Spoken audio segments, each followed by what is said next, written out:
আজ আমি আপনাদের একটি বিশেষ গল্প শোনাতে যাচ্ছি, যা আমার প্রেমিকার মায়ের সাথে ঘটেছে। একদিন আমি আমার প্রেমিকার মাকে বোঝানোর চেষ্টা করছিলাম, আন্টি, আমি তো আপনার ছেলের মতোই, এসব কি ঠিক হচ্ছে? তখন তিনি হেসে বললেন, তুমি আমার ছেলের মতো, কিন্তু তুমিই তো আমার ছেলে নও। আমি তোমাকে অনেক পছন্দ করি। আমার স্বামী চলে যাবার পর থেকে আমি খুব একা হয়ে গেছি, কারোর সঙ্গে খুব দরকার অনুভব করি। তাই তুমি পারো আমার এই একাকিত্ব দূর করতে? আমি একটু বিভ্রান্ত হয়ে বললাম, কিন্তু আঙ্কি, আমি তো আপনার মেয়েকে ভালোবাসি, এটা কিভাবে সম্ভব? তিনি গভীরভাবে তাকিয়ে বললেন, আমি জানি তুমি আমার মেয়েকে ভালোবাসো, কিন্তু আমার জীবনেও কিছু চাওয়া পাওয়া আছে। আমি আর একাকিত্ব সইতে পারছি না, আর আমি জানতে চাই তুমি আমার মেয়ের জন্য উপযুক্ত কিনা। এসব বলে আন্টি আমাকে, হ্যালো বন্ধুরা, স্বাগতম আমাদের আজকের একটি বিশেষ গল্পে। আশা করি এই গল্পটি আপনাদের মন ছুঁয়ে যাবে। আমি ঈশান, আমি ছোট্ট একটি শহরে বড় হয়েছি।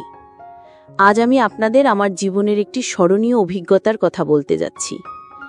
এটি তখনকার ঘটনা যখন আমি কলেজের সেকেন্ড ইয়ারে পড়ি।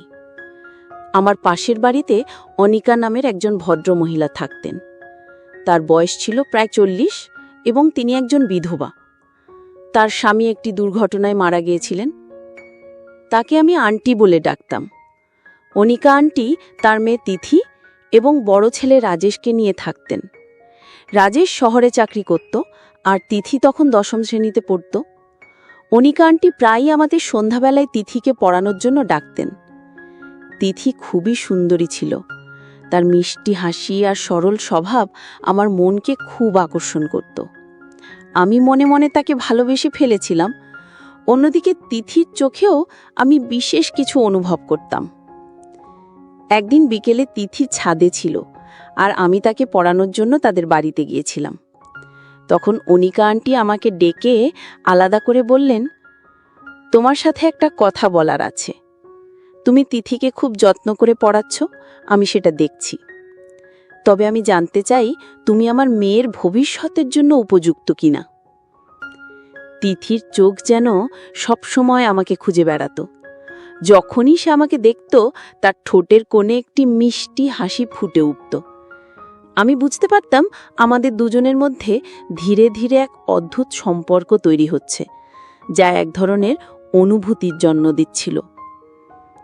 একদিন আমি তিথিকে পড়ানোর জন্য তাদের বাড়িতে গিয়েছিলাম। পড়ানোর ফাঁকে ভুলবশত আমার মোবাইল ফোনটি সেখানে রেখে চলে আসি। বাড়ি ফেরার কিছুক্ষণ পর মা আমাকে ডাক দিয়ে বললেন, তিথির মা ফোন করেছিল, তুমি তোমার মোবাইল ওখানে ফেলে এসেছো, এখন ওখান থেকে গিয়ে নিয়ে আসো। আমি একটু ভয় পেয়ে গেলাম, কারণ মা লাপরোয়াভাবে মোবাইল রেখে আসার জন্য আমাকে ইতিমধ্যেই বকাঝকা করছিলেন। যাই হোক, আমি তিথির বাড়ি গেলাম ফোন আনতে। দরজায় পৌঁছানোর সঙ্গে সঙ্গে তিথির মা অনিকা আন্টি আমাকে দেখে মৃদু হেসে বললেন, ঈশান, তোমার ফোনে অনেক ভালো সিনেমা রয়েছে। আমি অবাক হয়ে গেছিলাম। আমার ফোনে সত্যিই অনেক সিনেমা ছিল, তবে কোন সিনেমার কথা অনিকা আন্টি বলছেন তা বুঝতে পারছিলাম না। তাই আমি অন্যমনস্ক ভান করে বললাম, ধন্যবাদ অনিকা, কিন্তু আপনি কোন সিনেমার কথা বলছেন? অনিকা মুচকি হেসে উত্তর দিলেন, যে সিনেমার গল্পগুলো মানুষকে নিজের জীবনের কথা মনে করিয়ে দেয়। আমি তার কথার অর্থ বুঝতে চেষ্টা করছিলাম। তিথি তখন ছাদে দাঁড়িয়ে আমাদের কথোপকথন দেখছিল এবং তার মিষ্টি হাসি আরও উজ্জ্বল হয়ে উঠছিল। অনিকা আমার ফোনটি আমার হাতে তুলে দিয়ে বললেন, ঈশান, ফোনে পাসওয়ার্ড লাগিয়ে রাখলে ভালো হয়। আমি মৃদু হেসে বললাম, ঠিক আছে অনিকা আন্টি, ধন্যবাদ। এরপর ফোন নিয়ে বাড়ি চলে এলাম। রাতে খাওয়া দাওয়ার পর বিছানায় শুয়ে পড়লেও ঘুম যেন আমার চোখ থেকে দূরে ছিল। আন্টি সেদিন যা বললেন তা আমার মনে ঘুরপাক খাচ্ছিল। তার কথাগুলো যেন কোনো ইঙ্গিতবাহী ছিল, যা আমাকে অস্বস্তি দিচ্ছিল। এরপর থেকে আন্টি আমার প্রতি অদ্ভুতভাবে মনোযোগ দিতে শুরু করলেন। কখনো ছাদে, কখনো গলিতে, আবার কখনো অপ্রত্যাশিতভাবে বাড়িতে ডেকে আমাকে কথা বলতেন। তার আচরণে আমি মাঝে মাঝে বিভ্রান্ত হয়ে পড়তাম। একদিন সন্ধ্যায় আমি তিথিকে পড়াতে তাদের বাড়িতে গিয়েছিলাম। বাড়ি ঢুকতেই আন্টি বললেন, আজ তিথি বাড়িতে নেই, ও তার কাকুর বাড়ি গেছে। সকালে ওর কাকা এসে নিয়ে গেছেন। আমি বললাম, তাহলে তো আজ আর পড়ানো হবে না, আমি তাহলে উঠি। আন্টি বললেন, যেহেতু এসেই পড়েছ, বসো, আমি চা বানিয়ে আনছি, একসঙ্গে একটু গল্প করি। তার কথায় সম্মতি জানিয়ে আমি বসে পড়লাম এবং টিভি চালিয়ে দিলাম। বাড়িতে সেদিন আমরা দুজন ছাড়া আর কেউ ছিল না। কিছুটা অস্বস্তি হলেও আমি সেটা চেপে রাখার চেষ্টা করছিলাম। কিছুক্ষণ পর আন্টি চায়ের কাপ নিয়ে এলেন। চা দেওয়ার সময় তিনি হঠাৎ আমার হাত ধরে বললেন, তোমার হাতটা খুব মোলায়েম। এই কথায় আমি খানিকটা ঘাবড়ে গেলাম। তার চোখে এক অদ্ভুত দৃষ্টিভঙ্গি ছিল যা আমাকে কিছুটা বিচলিত করল। আমি সেই মুহূর্তে পরিস্থিতি সামলে নিয়ে দ্রুত চা শেষ করে বললাম, ঠিক আছে আন্টি, আমি এখন উঠি, কাল আবার আসব। এরপর দ্রুত তাদের বাড়ি থেকে বেরিয়ে এলাম। আন্টি মৃদু হেসে আমার পাশে এসে বসে বললেন, ঈশান, আজ আমাকে বাজারে যেতে হবে, তুমি কি আমার সঙ্গে যাবে? আমি বললাম, আন্টি, আজ আমার কিছু কাজ আছে, তাই আমাকে এখন বাড়ি ফিরতে হবে। তিনি মৃদু হাসি দিয়ে বললেন, ঠিক আছে, তোমার কাজ সেরে নাও, ফ্রি হলে আমাকে জানিও। আমি চায়ের কাপ টেবিলে রেখে উঠে দাঁড়ালাম। বললাম, ঠিক আছে আন্টি, আমি এখন যাই, পরে দেখা হবে। এরপর দ্রুত বাড়ি ফিরে আসি। বাড়িতে এসে আন্টির সম্পর্কে ভাবতে লাগলাম। মনে হচ্ছিল আন্টি কেন এমন আচরণ করছেন। তার কি কোনো বিশেষ উদ্দেশ্য আছে, নাকি আমি অযথা বেশি ভেবে ফেলছি? নিজেকে বোঝানোর চেষ্টা করলাম, ঈশান, হয়তো তুই ভুল বুঝেছিস। আন্টি তো কেবল ভদ্রভাবে কথা বলেন, হয়তো আমি নিজেই অকারণে ভুল অর্থ বের করছি। কিন্তু এই চিন্তা মাথা থেকে সরাতে পারছিলাম না। ঠিক তখনই মা আমার ঘরে এসে বললেন, ঈশান, বাজার থেকে কিছু জিনিস আনতে হবে, তাড়াতাড়ি গিয়ে নিয়ে আয়। আমি বললাম, ঠিক আছে মা, আমি এখনই যাচ্ছি। এমন সময় আন্টি মায়ের ফোনে কল করলেন। মাকে বললেন, আমাকে বাজারে কিছু কাজ করতে হবে, ঈশান কি আমাকে একটু নিয়ে যেতে পারবে? মা বললেন, ঈশান তো এখনই বাজারে যাচ্ছে, তুমি চাইলে ওর সঙ্গেই চলে যেও। মায়ের কথা শুনে আমি কিছুটা হতবম্ব হয়ে গেলাম। আমি আন্টির সঙ্গে যেতে চাইছিলাম না, কিন্তু মায়ের কথা ফেলতেও পারলাম না। তাই বাধ্য হয়ে বাইক নিয়ে তার বাড়ির সামনে গেলাম। দেখলাম তিনি আগে থেকেই রেডি হয়ে দাঁড়িয়ে আছেন। আমাকে দেখে মুচকি হেসে বললেন, চল ঈশান।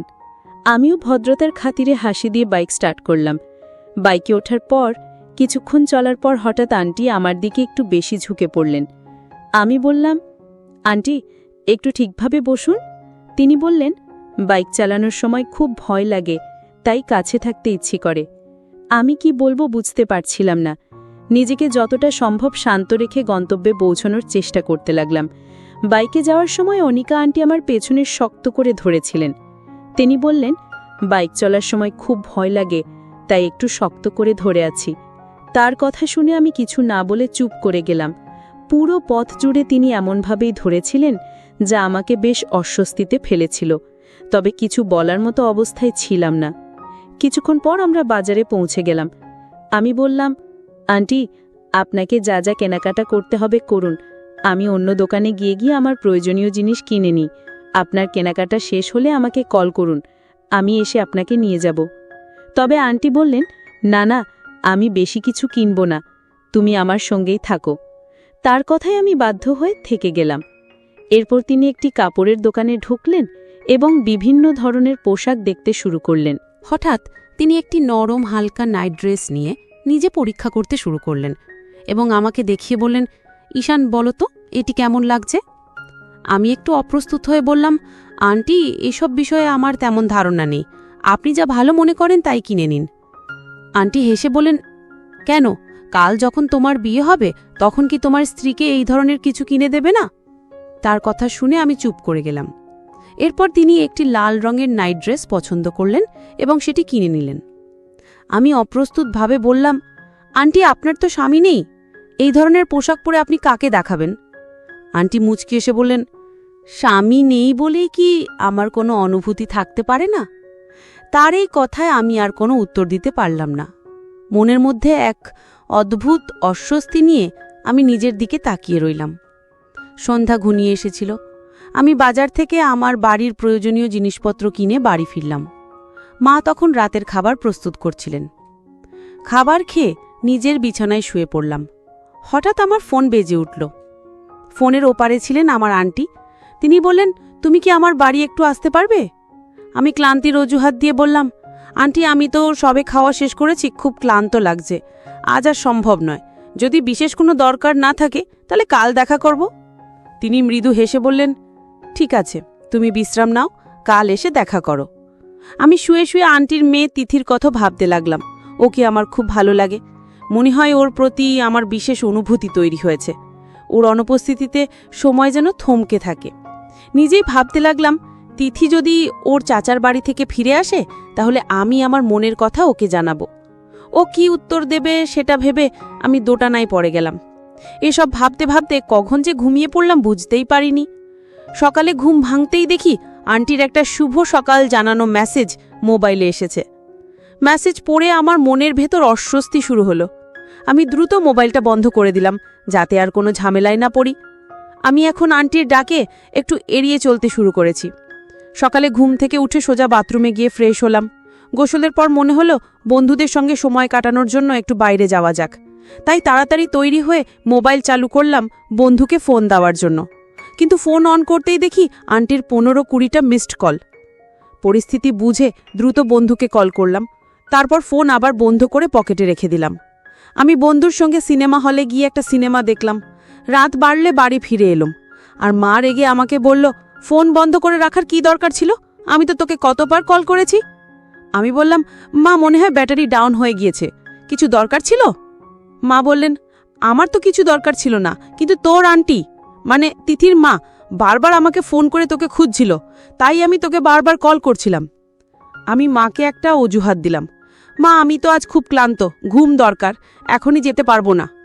মা আমাকে বোঝানোর চেষ্টা করল, একবার তার বাড়ি গিয়ে দেখে আয়, হয়তো জরুরি কিছু দরকার।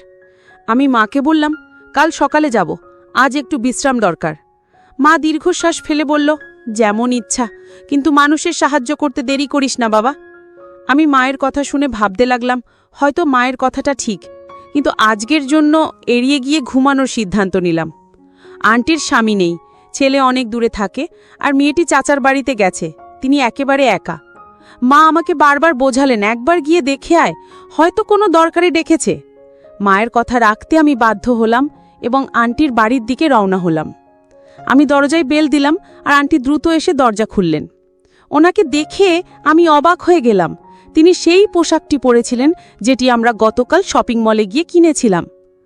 তিনি হেসে বললেন, এসো ঈশান, তোমার জন্য অপেক্ষা করছিলাম। আর বলো তো, তোমার ফোন বন্ধ ছিল কেন? আমি বললাম, আন্টির ফোনের ব্যাটারি ডাউন হয়ে গিয়েছিল। তিনি আমাকে বসতে বললেন। আমি সোফায় বসে জিজ্ঞাসা করলাম, আন্টি কোনো প্রয়োজন ছিল কি? তিনি হেসে বললেন, না তেমন কিছু নয়, একটু একা একা লাগছিল তাই তোমাকে ডেকেছি। আমি বললাম, আচ্ছা, একা লাগছিল তো মাকে ডাকতে পারতেন, আমার কি দরকার? তিনি মুচকি এসে বললেন, তুমি কি আমার সঙ্গে 1 কাপ চা খেতে পারবে না? আমি মাথা নাড়লাম। তিনি চা বানাতে গেলেন। কিছুক্ষণ পর তিনি 2 কাপ চা নিয়ে এলেন। চা খেতে খেতে আমি কিছুটা অস্বস্তি অনুভব করতে লাগলাম। চা শেষ করার পর আমার শরীরে অদ্ভুত একটা ক্লান্তি নেমে এলো, আর আমি অজান্তেই ঘুমিয়ে পড়লাম। কিছুক্ষণ পরে ঘুম ভাঙতে দেখি আন্টি বাথরুম থেকে বেরোচ্ছেন। আমি অদ্ভুত এক অনুভূতিতে ঘিরেছিলাম, শরীর জুড়ে একটা অস্বস্তি ছিল। আমি বললাম, আন্টি আমি কতক্ষণ ঘুমিয়েছিলাম? তিনি বললেন, 3-4 ঘন্টা তো হয়ে গেল। আমি অবাক হয়ে বললাম, তাহলে আপনি আমাকে জাগালেন না কেন? তিনি হেসে বলে, তুমি ঘুমিয়ে এত শান্ত আর সুন্দর লাগছিলে যে তোমাকে জাগানো ঠিক মনে হয়নি। এই কথা বলে তিনি আমার পাশে বসে আমার হাত ধরলেন এবং বললেন, ঈশান আমি তোমাকে খুব পছন্দ করি। আমি সঙ্গে সঙ্গে তার হাত ছাড়িয়ে উঠে দাঁড়ালাম। গম্ভীর স্বরে বললাম, আন্টি আপনি কি বলছেন? আপনি তো মায়ের মতো, এমন ভাবনা কিভাবে আপনার মাথায় এলো? এই কথা বলে আমি দ্রুত বাড়ি ফিরে এলাম। ঘরে এসে শুয়ে পড়লাম, কিন্তু শরীরের অস্বস্তি কাটছিল না। মাথায় হাজারো প্রশ্ন ঘুরপাক খেতে লাগলো। আসলে আমার সঙ্গে কি হয়েছে? ঠিক তখনই মা ঘরে এলেন এবং বললেন, তুমি এত দেরি করলে কেন? আমি তো অনেকক্ষণ ধরে তোমার জন্য অপেক্ষা করছিলাম। প্রথমে তো যেতে চাইছিলে না, আর এখন গিয়ে এতক্ষণ কি করছিলে? আমি কোনো উত্তর না দিয়ে শুয়ে রইলাম। রাতে মা বললেন, খাওয়া শেষ করো, অনেক রাত হয়ে গেছে। আমি মাথা নিচু করে বললাম, মা, আমার খিদে নেই, আমার খিদে তৃষ্ণা সব চলে গেছে। খাবার না খেয়ে আমি ঘুমিয়ে পড়লাম। সকালে ঘুম ভেঙে দেখি আন্টির একটি গুড মর্নিং মেসেজ এসেছে। মেসেজটি দেখার আগে ফোন ভেঙে ফেলতে ইচ্ছা করছিল। হঠাৎ মা ডাক দিয়ে বললেন, তাড়াতাড়ি নাস্তা করো, রাতেও কিছু খাসনি। আমি বললাম, মা এখনো খিদে নেই, যখন খিদে লাগবে তখন খাবো। মা আমার কথা শুনে চলে গেলেন। কিছুক্ষণ পরে আবার আন্টির মেসেজ এলো, সঙ্গে একটি ছবি। ছবিতে আমি এবং আন্টি ছিলাম। এর পরপরই ফোন বেজে উঠল। আন্টি বললেন, যদি 15 মিনিটের মধ্যে আমার বাড়ি না আসো তাহলে এই ছবি আমি তোমার মাকে পাঠিয়ে দেব। আমি আতঙ্কিত হয়ে পড়লাম। কোনো উপায় না দেখে বাধ্য হয়ে আন্টির বাড়ি গেলাম। বাড়িতে ঢুকেই বললাম, আন্টি, আপনি কাল আমাকে কি খাওয়ালেন, আর এই ছবিটা কখন তুললেন? আন্টি মুচকি হেসে বললেন, কিছুই তো নয়, যা হয়েছে সেটা তুমিই জানো, এখন আমার কথা শুনে কাজ করবে। আমি বিস্মিত হয়ে বললাম, আন্টি, আপনি কি আমাকে ব্ল্যাকমেল করছেন? তিনি বললেন, তোমার যা ইচ্ছে ভাবতে পারো, তবে এখন থেকে তুমি আমার নির্দেশেই চলবে। আমি দৃঢ়ভাবে বললাম, এটা কখনোই হবে না, আপনি যা করার করবেন, কিন্তু আমি আপনার কথা মানব না। আমি আপনার মেয়েকে এসব বলে দেব, ও জানুক ওর মা কি করছেন। এই কথা বলে আমি বাড়ি ফিরে এলাম। পরের দিন তিথি তার চাচার বাড়ি থেকে ফিরে এলো। আমি সিদ্ধান্ত নিলাম যে তিথির কাছে সত্য প্রকাশ করব। যদিও জানতাম এতে ও আমার উপর রাগ করতে পারে, তবু আমি ঠিক করলাম ওর মায়ের আসল চেহারা ওকে দেখাবো। তিথিকে ফোন করে দেখা করার কথা বললাম। আমি তিথিকে ফোন করে বললাম, তোমার সঙ্গে একটা জরুরি কথা আছে, তুমি কি আজ বিকেলে পার্কে আসতে পারবে? তিথি একটু চুপ করে রইল, তারপর বলল, আচ্ছা আমি আসছি, তবে বলো তো কি ব্যাপার? আমি বললাম, সামনাসামনি বলাই ভালো, তুমি এলে সব খুলে বলবো। বিকেল গড়িয়ে সন্ধ্যা নামার আগেই তিথি পার্কে এসে পৌঁছালো। ওর মুখে কৌতূহল ও উদ্বেগের মিশ্র ছাপ ছিল। আমি কোনো সময় নষ্ট না করে তাকে বসতে বললাম, তারপর ধীরে ধীরে শুরু করলাম। তিথি, আমি এতদিন ধরে একটা বড় বোঝা বয়ে বেড়াচ্ছি। তোমার মা আমাকে নিয়ে যা করেছেন তা আর লুকিয়ে রাখতে পারছি না। তুমি এই ছবিটা দেখো। ছবিটা আমার ফোনের স্ক্রিনে দেখিয়ে দিলাম। ছবিটা আমি সম্পূর্ণ অচেতন অবস্থায় পড়ে আছি। তিথি প্রথমে ছবিটা দেখে কিছুই বুঝতে পারল না। চোখ কুঁচকে বলল, এটা কি? এটা কখন হয়েছে? আমি শান্ত গলায় বললাম, তোমার মা সেদিন আমাকে জোর করে একটা পানীয় খাইয়েছিলেন, যাতে ওষুধ মেশানো ছিল। এরপর আমি অচেতন হয়ে পড়ি। উনি এই ছবিটা তুলে আমাকে ব্ল্যাকমেল করার চেষ্টা করেছিলেন। ওনার উদ্দেশ্য ছিল আমাদের সম্পর্ক ভাঙা। উনি আমাকে তোমার থেকে দূরে সরিয়ে দিতে চেয়েছিলেন। তিথি হতবাক হয়ে গেল, তার মুখে যেন কথা আসছিল না। বেশ কয়েক মুহূর্ত চুপ থাকার পর সে ছবিটার দিকে ভালো করে তাকালো। তার চোখে যেন বিশ্বাস আর অবিশ্বাসের এক অসম লড়াই চলছিল।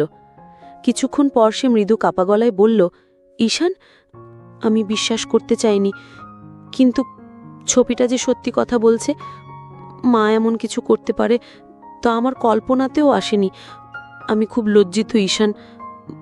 মায়ের এমন কাজের জন্য আমি তোমার কাছে ক্ষমা প্রার্থী। আমি তার চোখে জল দেখতে পেলাম। তিথির এমন অবস্থা দেখে আমি তাকে শান্ত করতে এগিয়ে গেলাম। বললাম, তিথি, তুমি আমার কাছে ক্ষমা চাইছো কেন? এটা তোমার দোষ নয়। তুমি আমার কথা বিশ্বাস করেছ, এটাই আমার কাছে অনেক বড় ব্যাপার। এটা তোমার মায়ের কাজ, তোমার নয়। আমি জানি তুমি কখনো এমন কিছু করবে না। তিথি আমার কথা শুনে চলে যেতে চাইল। তার মুখে এক অদ্ভুত দৃঢ়তা, যেন কিছু বলতেই চাইছে কিন্তু সাহস পাচ্ছে না। আমি দ্রুত এগিয়ে গিয়ে তার হাত ধরে থামালাম। গলাটা শুকিয়ে আসছিল, কিন্তু সাহস সঞ্চয় করে বললাম, তিথি, আমি তোমাকে ভালোবাসি। জানি না এই মুহূর্তে এইসব বলা ঠিক হচ্ছে কিনা, তবে আমি আর এক মুহূর্ত তোমার থেকে দূরে থাকতে পারবো না। যখন তুমি তোমার চাচার বাড়িতে ছিলে, প্রতিটি মুহূর্ত আমার কাছে অসহ্য ছিল। আমি প্রতিদিন শুধু তোমার মুখটা দেখার জন্য বেঁচেছিলাম। সত্যি, আমি তোমাকে খুব ভালোবাসি। আমার কথা শুনে তিথি স্তব্ধ হয়ে গেল। চোখের কোণে লজ্জার লালিমা খেলে গেল, কিন্তু সেই লজ্জার আড়ালে আনন্দের ঝিলিক ছিল। কিছুক্ষণ চুপ থেকে সে নরম গলায় বলল, ঈশান, আমিও তোমাকে ভালোবাসি। অনেকদিন ধরেই বলতে চেয়েছিলাম, কিন্তু সাহস হচ্ছিল না। আমার মনে হয়েছিল তুমি হয়তো আমার এই অনুভূতি বুঝবে না। তার কথা শুনে আমার বুকের ভেতর আনন্দে যেন ঢেউ খেলে গেল। আমি তখনই বুঝতে পারলাম, এই ভালোবাসা শুধু আমার নয়, দুজনের। তিথি এক পা এগিয়ে এসে ফিসফিস করে বলল, আমাদের দ্রুত বিয়ে করা উচিত। আমি আর মায়ের সঙ্গে থাকতে পারবো না। তার প্রতি আমার যতটা শ্রদ্ধা ও ভালোবাসা ছিল, সব শেষ হয়ে গেছে। তার নিয়ন্ত্রণ থেকে বেরিয়ে আসতে চাই। তিথির কথা শুনে আমি হতবম্ব হয়ে গেলাম। এতদিন তার মায়ের সঙ্গে তার সম্পর্ক যে এমন তিক্ত হয়ে উঠেছে তা আমি বুঝতেই পারিনি। আমি তার কাঁধে হাত রেখে বললাম, তিথি, চিন্তা করো না, আমরা একটা সুন্দর ভবিষ্যৎ তৈরি করব, কিন্তু সমাজের নিয়মও আমাদের মানতে হবে। তুমি 18 বছর হলে আমরা বিয়ে করব। আমি প্রতিশ্রুতি দিচ্ছি, তোমার জীবন সুখী করার জন্য আমি সবকিছু করব। তিথি শান্ত হয়ে আমার দিকে তাকালো। তার চোখে ভালোবাসা আর বিশ্বাসের মিশ্রণ স্পষ্ট ছিল। আমরা সেদিন একসঙ্গে একটা প্রতিজ্ঞা করলাম যে আমাদের সম্পর্ককে কোনো কিছুই আর দুর্বল করতে পারবে না। সময়ের সাথে তিথি 18 বছর পূর্ণ করল। সমাজের সমস্ত নিয়ম মেনেই আমরা একে অপরের জীবন সঙ্গী হলাম। আমাদের বিয়ে ছিল একেবারে সাধারণ, কিন্তু আমাদের ভালোবাসা ছিল অসাধারণ। বন্ধুরা, আমি সেই ছেলেদের একজন নই যারা শুধু মুখে ভালোবাসার কথা বলে কিন্তু হৃদয় তা অনুভব করে না। তিথি আমার জীবনের আলো, আমার প্রতিটি মুহূর্তের কারণ। ভগবানের কাছে আমি কৃতজ্ঞ, যিনি আমার ভালোবাসাকে আমার কাছে ফিরিয়ে দিয়েছেন। তো বন্ধুরা, এই ছিল আজকের গল্প। গল্পটি কেমন লাগলো তা কমেন্ট করে অবশ্যই জানাবেন। ভিডিওটি ভালো লাগলে লাইক, শেয়ার এবং চ্যানেলটি সাবস্ক্রাইব করতে ভুলবেন না। ধন্যবাদ।